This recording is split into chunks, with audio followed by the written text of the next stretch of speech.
सभी UP TET aspirant को हमारा प्यार भरा नमस्कार। कल की वीडियो में हम लोगों ने PYQ 2019 के कुछ प्रश्नों को देखा था। आज अवशेष जो उसके प्रश्न बचे हुए हैं देखते हैं। तो 2019 में पूछा गया था कि एक घन का आयतन संख्यात्मक रूप में उसके भुजा की लंबाई के योग के बराबर है। घन का संपूर्ण पृष्ठीय क्षेत्रफल क्या होगा। संपूर्ण पृष्ठ पूछ रहा है। तो हम लोग जानते हैं, सिंपल सी बात है कि घन का आयतन बराबर कितना होता है, 1 क्यूब।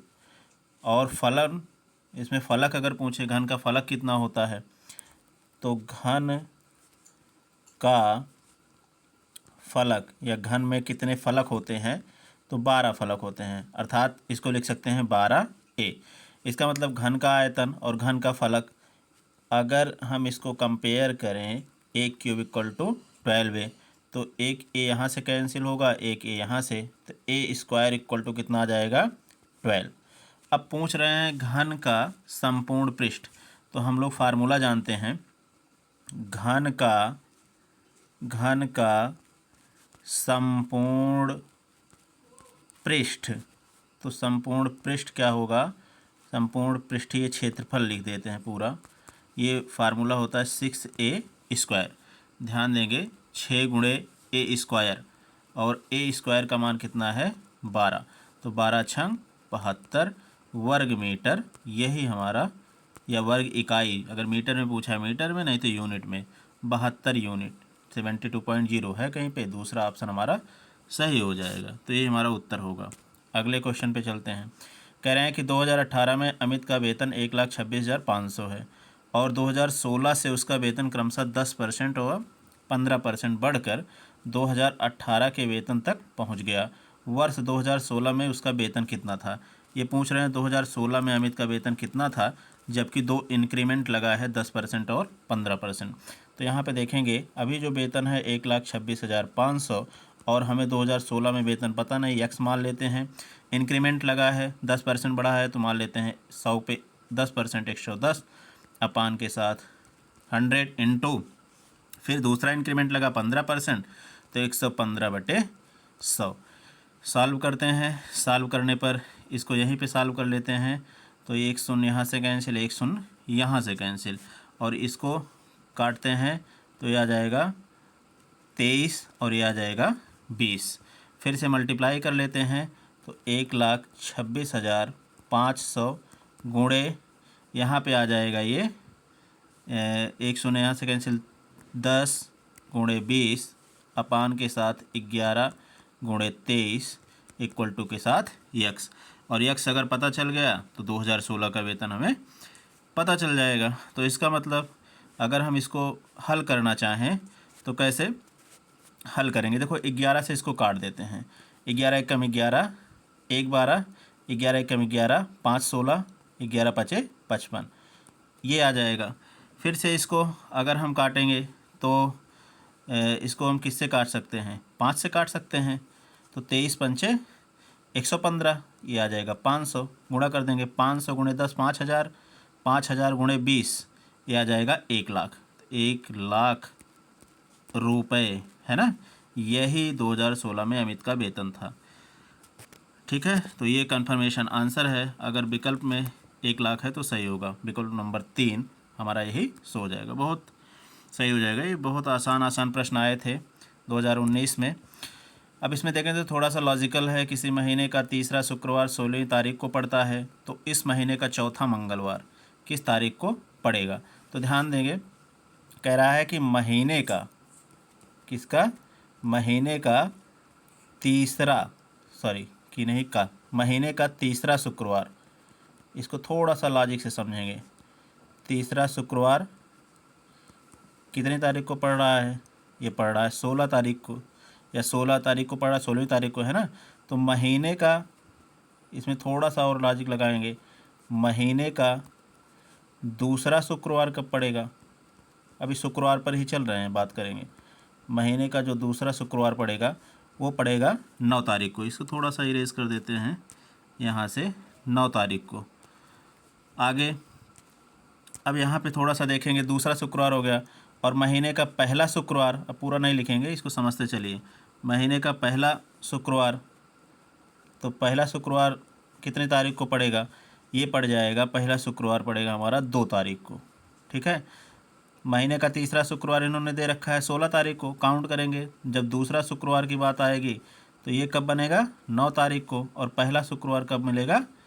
2 तारीख को। तो इस हिसाब से महीने का जो पहला दिन बनेगा, उस महीने का पूरा लिख देते हैं इसको, महीने का पहला दिन, वो महीने का पहला दिन क्या बन जाएगा? महीने का पहला दिन बनेगा बृहस्पतिवार। क्या बन जाएगा? बृहस्पतिवार। लगाने को तो 1 मिनट में लग सकता है, लेकिन थोड़ा सा समझते चलेंगे। ये पहला दिन बनेगा। और महीने का पहला मंगलवार कब बनेगा? इस हिसाब से महीने का पहला मंगलवार, पहला मंगलवार, और हमें चौथा मंगलवार पूछ रहा है, अब इस हिसाब से निकालेंगे तो ये बनेगा 6 तारीख को। कब बनेगा? काउंट करोगे तो 6 तारीख को, है ना। इस हिसाब से महीने का जो चौथा मंगलवार, जो प्रश्न में पूछा गया है, महीने का जो चौथा मंगलवार होगा, महीने का चौथा मंगलवार वो कब बनेगा? 27 तारीख को।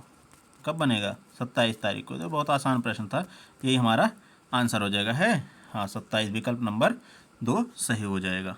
अगला क्वेश्चन देखते हैं, थोड़ा सा लॉजिक से समझेंगे तो आ जाएगा। कह रहे हैं कि a + b अपान c बराबर b + c upon a, c + a upon b equal to k। देखो इसको कुछ करना नहीं है, हमको एक एक पैकेट उठाना है। a + b upon c equal to के साथ k। फिर क्या करें? b + c अपान के साथ a इक्वल टू के साथ k। तीसरा पैकेट है c + a अपान के साथ b इक्वल टू k। हल कर लेंगे। Implies and implies that a + b equal to के साथ c k, implies that b + c equal to के साथ a k, इम्प्लाइज दैट, इसको हल करेंगे, c + a इक्वल टू के साथ b k। अब यहाँ पे पूछ रहे हैं k का मान, पूछ क्या रहे हैं? k का मान। तो ध्यान देंगे, ये पूरा पैकेट, ये पूरा पैकेट, ये इस साइड वाला और इस साइड वाला, k का मान तभी आएगा जब हमें दोनों साइड ऐड कर देंगे। तो इसको इक्वेशन मान लो फर्स्ट, सेकेंड और थर्ड। तो लिखेंगे 1, 2 और 3 को जोड़ने पर। तो देखो इस साइड वाले को जोड़ेंगे, लेफ्ट हैंड साइड को, तो आ जाएगा 2 टाइम के साथ a + b + c, क्योंकि 2 बार a है, 2 बार b है, 2 बार c, इक्वल टू के साथ k कॉमन लेंगे, a + b + c, दोनों तरफ a + b + c सेम है, कैंसिल आउट हो जाएगा, k इक्वल टू हमारा आ जाएगा 2। यही हमारा आंसर हो जाएगा। देखो बहुत सरल है, ध्यान से समझते चलेंगे तो k = 2 पहला विकल्प हमारा सही होगा। अगले प्रश्न की तरफ चलते हैं। क्वेश्चन नंबर 5 कह रहे हैं कि निम्नलिखित में से कोई 3 माप को लेकर कुल कितने त्रिभुज बनाए जा सकते हैं? भुजा की माप 1.2 सेंटीमीटर, 4.2 सेंटीमीटर, 5.9 सेंटीमीटर, 8.1 सेंटीमीटर। ध्यान देंगे, हमारे पास एक प्रमेय है, मैं प्रमेय लिख नहीं रहा हूँ, पढ़ दे रहा हूँ। प्रमेय होता है कि कोई भी अगर त्रिभुज है तो उसमें 2 भुजाओं का योग सदैव जो है, 2 भुजाओं का योग तीसरी भुजा से बड़ा होता है। तो बस ऐसे लिखेंगे कि 2 भुजा का योग, 2 भुजा का योग ये हमेशा जो होता है बड़ा होता है किससे? तीसरी भुजा से, ठीक है। और 2 छोटी भुजाएं हों तो इसमें इस हिसाब से अगर काउंट करेंगे तो हम काउंट करके इसको देख लेंगे, है ना। किसी त्रिभुज में 2 छोटी भुजा हो तो उनका योग तीसरी भुजा से सदैव अधिक होता है। तो इसमें छोटी लिख दो, नहीं तो दिमाग से उतर जाए, छोटी भुजा, ठीक है। अब इसमें क्या करेंगे? छोटी भुजा क्या है? इसमें 4.2 सेंटीमीटर धन 5.9 सेंटीमीटर, ये ऑलवेज हमेशा ग्रेटर दैन होगा 8.1 से। इसका मतलब क्या ये सही है? 10.1 इज़ ग्रेटर दैन 8.1। हाँ सही है। अतः इससे सिर्फ और सिर्फ एक त्रिभुज का निर्माण किया जा सकता है। यही आंसर हो जाएगा, है एक, बिल्कुल है, विकल्प नंबर 4 सही हो जाएगा। तो अगले प्रश्न की तरफ बढ़ते हैं। देखो प्रमेय याद रखेंगे, बहुत आसानी से हो जाएगा। अब इसमें कह रहे हैं कि एक भिन्न का हर अंश के दोगुने से 1 अधिक है, अंश में 2 जोड़ने पर और हर में 3 घटाने पर संख्या 1 प्राप्त होती है, मूल भिन्न ज्ञात करना है ना। तो इसमें मान लेते हैं कि भिन्न का जो अंश है वो अंश है, इसको मान लेते हैं यक्स। और हर क्या कह रहा है, हर तो जो प्रश्न कह रहा है उसके हिसाब से चलेंगे। हर कह रहा है अंश के दोगुने से एक अधिक, तो अंश यक्स है तो 2x धन 1, ये पैकेट मिल गया। अब क्या कह रहे हैं कि जो प्रश्न में कह रहे हैं कि अंश में 2 जोड़ने पर, प्रश्नानुसार अंश में 2 जोड़ने पर और हर में से 3 घटाने पर, तो भैया अंश में 2 जोड़ दो और हर में से 2x धन 1 माइनस 3 घटा दो, तो आपको जो उत्तर मिलता है वो 1 मिलता है। तो ये पूछ रहे हैं कि मूल भिन्न आपका क्या हो जाएगा। बहुत आसान है। तो ये पैकेट बनेगा x प्लस 2 अपान के साथ 2x माइनस के साथ 2 इक्वल टू के साथ 1। इधर हल करेंगे तो आ जाएगा x प्लस 2 अपान के साथ, या चलो इधर लिख देते हैं इक्वल टू के साथ 2x माइनस 2 अपान नहीं, अभी एक स्टेप घटा देते हैं। तो 2x को इधर ट्रांसपोज करेंगे माइनस x इक्वल टू के साथ इधर करेंगे तो -4, अर्थात माइनस माइनस कैंसिल होगा, तो इम्प्लाइज दैट ये मिल जाएगा x इक्वल टू 4। x बराबर 4 मिल गया। और जो भिन्न है हमारा मूल भिन्न वो होता है अंश बटे हर, यानी x बटे 2x धन 1, अंश बटे हर ये भिन्न हो गया, अर्थात x का मान कितना है 4 अपान के साथ 2 गुणे 4 धन 1, तो 4 बटे 4 दूनी 8 1 9, 4 बटे 9 है कहीं पे, विकल्प नंबर 4 सही हो जाएगा। देखो कितना आसान प्रश्न है। अगले प्रश्न पे चलते हैं। 7वां प्रश्न कह रहा है यदि महत्तम समाप्त वर्तक के a, 8 इनका मान 4 दिया है, लघुत्तम समाप्त वर्तक a, 8 इनका मान 24 दिया है, तो स्मॉल a का मान पता करना। बहुत सिंपल, विकल्प से चलेंगे।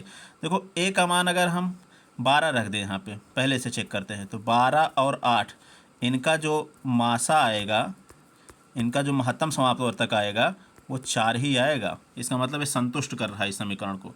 दूसरा कह रहे हैं 12 और 8 इनका जब लघुत्तम समाप्त वर्तक लेंगे तो वो 24 आएगा, ये भी संतुष्ट कर रहा है। इसका मतलब विकल्प नंबर 1 सही हो जाएगा। तो विकल्प के थ्रू हम आंसर को निकाल सकते हैं। 4 और 24 ये एक एक किस मान के लिए सेटिस्फाइड हो रहा है, संतुष्ट हो रहा है, तो 12 के लिए। ठीक है, विकल्प 1 सही हो जाएगा। अगले क्वेश्चन पे चलते हैं। क्वेश्चन नंबर 8 कह रहा है एक कमरे की लंबाई 10% घटाई गई, चौड़ाई 20% घटाई गई, जबकि ऊंचाई 5% बढ़ाई गई। 2 बार घटाया जा रहा है, 1 बार बढ़ाया जा रहा है। इस प्रकार से आयतन में कितने प्रतिशत का परिवर्तन हुआ। तो इसके लिए एक फार्मूला याद रखना है, x% plus y% plus xy अपान के साथ 100। अब जो घटे बढ़े तो उसको आप घटाइए बढ़ाइए, उस हिसाब से फार्मूले में पुटअप कर दीजिए। तो देखो 2 बार घट रहा है, इसका मतलब यहाँ से इरेजर लगाते हैं, इसको हटाते हैं थोड़ी सी।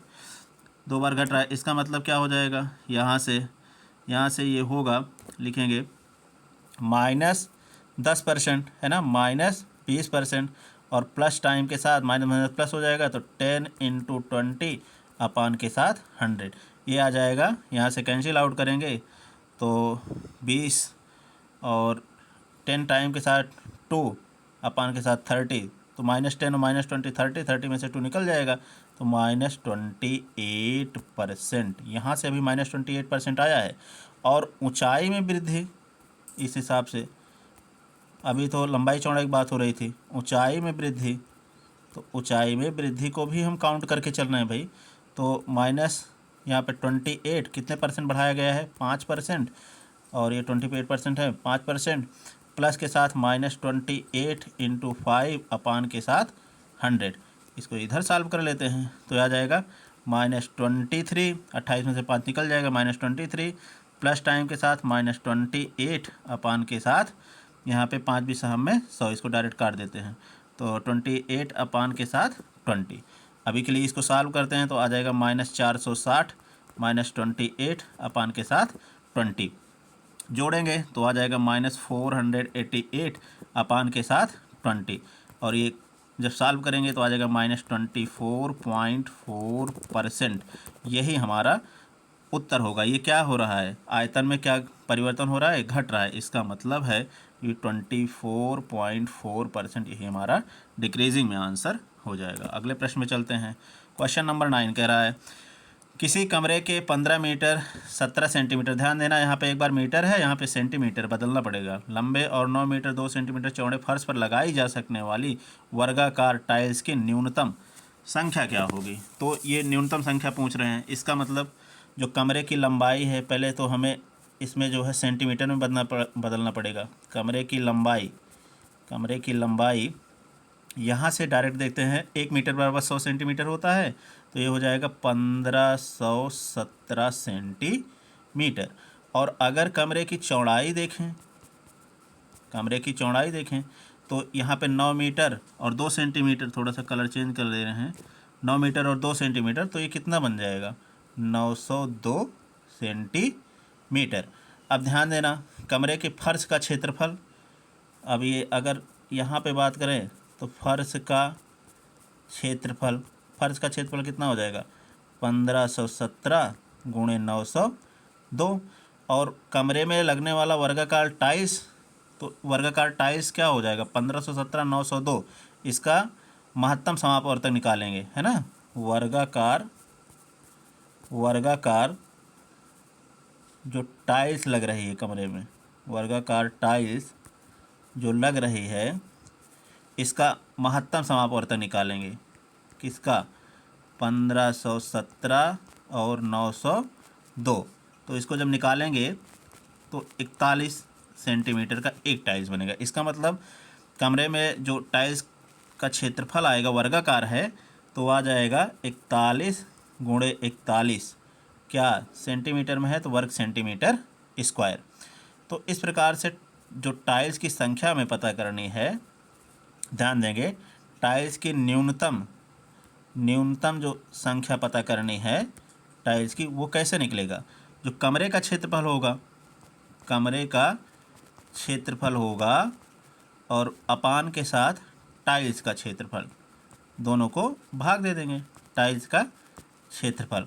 तो कमरे का क्षेत्रफल कितना आया है, यहाँ से देखेंगे 1517 और गुणे 902, तो 1517 गुणे 902 अपान के साथ टाइल्स का क्षेत्रफल कितना है 41 गुणे 41, ये आ जाएगा। इसको हल करेंगे तो आ जाएगा 814। इसका मतलब 814 है कहीं पे, 814 न्यूनतम संख्या में टाइल्स लगेंगे वर्गाकार, हाँ है, विकल्प नंबर 4 हमारा सही हो जाएगा। अगले क्वेश्चन पे चलते हैं। क्वेश्चन को ध्यान से देखते चलेंगे, बहुत सरल है। लास्ट क्वेश्चन है, एक आयत की लंबाई में 60% की वृद्धि करने पर उसकी चौड़ाई में कितने % की कमी किया जाए जिससे आयत का क्षेत्रफल परिवर्तन ना हो। इस पर बहुत क्वेश्चन पूछा जाता है, ठीक है। तो इसके लिए एक फार्मूला है 100 इंटू के साथ x, इसको याद रख लो, बहुत ज़्यादा दिमाग नहीं लगाना है। यही याद रख लोगे तो इससे सारा काम हो जाएगा कि यहाँ पे परिवर्तन नहीं हो रहा है, कि कहते हैं कि लंबाई में इतने % वृद्धि हो गई, चौड़ाई में इतने % वृद्धि हो गई, है ना। तो x इक्वल टू 60% रखेंगे, तो ये आ जाएगा 100 इंटू के साथ 60 अपान के साथ 160, 100 और 60 को जोड़ देंगे डायरेक्ट, तो ये आ जाएगा 6000 अपान के साथ 160। इसको हल करेंगे तो आ जाएगा 37.5%। दैट्स योर आंसर, है कहीं पे, विकल्प नंबर 3 हमारा सही हो जाएगा। अगला क्वेश्चन देखते हैं 11। तो 11 क्वेश्चन नहीं है, आज हम लोग 10 प्रश्नों को हल किए हैं। UPTET PYQ 2009 के 10 महत्वपूर्ण प्रश्नों को हल किए हैं। अगले वीडियो में हम नेक्स्ट क्वेश्चन को 2019 के बचे क्वेश्चन को हम हल करेंगे। तब तक के लिए धनवंत मैथ्स एकेडमी को सब्सक्राइब कीजिए। Thanks for watching my videos.